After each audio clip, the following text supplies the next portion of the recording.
യൂസഫ് അലി സാഹിബിൻ്റെ ഏറ്റവും വലിയ പ്രത്യേകത പുള്ളി ഫുൾ ടൈം സൂട്ട് വെയർ ചെയ്യുന്ന ആളാണ്. പ്രത്യേകിച്ച് സമ്മർ ടൈമിലൊക്കെ ആണെങ്കിൽ നമ്മൾ എപ്പോഴും വെയർ ചെയ്യേണ്ട ഒരു പ്രൊഡക്റ്റ് എന്ന് പറഞ്ഞു കഴിഞ്ഞാൽ ലിനൻ സൂട്ടാണ്. ഇപ്പോൾ ലിനന് നിങ്ങൾ ഫ്യൂസ് ചെയ്യുമ്പോൾ പ്രശ്നം എന്താണെന്ന് വെച്ച് കഴിഞ്ഞാൽ ലിനൻ എന്ന് പറഞ്ഞാൽ ബ്രീത്തബിളാണ്.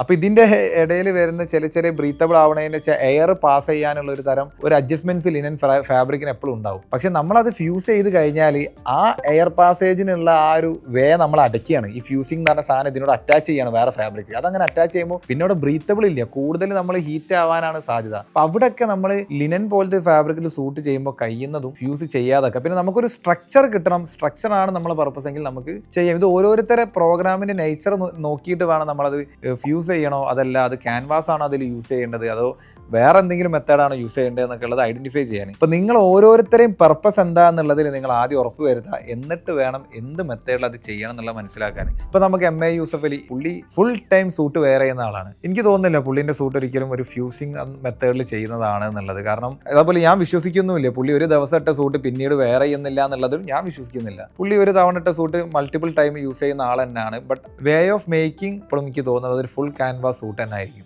ഡെയിലി വെയർ ചെയ്യുമ്പോൾ നല്ല ബ്രീത്തബിളും ആ ഫാബ്രിക്കും കാര്യങ്ങളും മേക്കിംഗ് ഒക്കെ അത്ര സ്ട്രോങ് ആണെങ്കിൽ ആളെപ്പോലത്തെ ഒരാൾക്ക് അതൊരു കംഫർട്ടൻസ് കിട്ടുള്ളൂ.